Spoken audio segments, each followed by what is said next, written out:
Psalm 41. Blessed is he who has regard for the weak. The Lord delivers him in times of trouble. The Lord will protect him and preserve his life. He will bless him in the land and not surrender him to the desire of his foes. The Lord will sustain him on his sick bed and restore him from his bed of illness. I said, O Lord, have mercy on me. Heal me, for I have sinned against you. My enemy says of me in malice, when will he die and his name perish? Whenever one comes to see me, he speaks falsely, while his heart gathers slander. Then he goes out and spreads it abroad. All my enemies whisper together against me. They imagine the worst for me, saying, a wild disease has beset him. He will never get up from the place where he lies.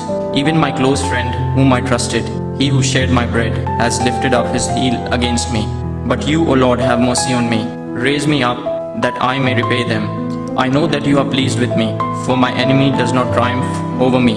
In my integrity you uphold me, and set me in your presence forever.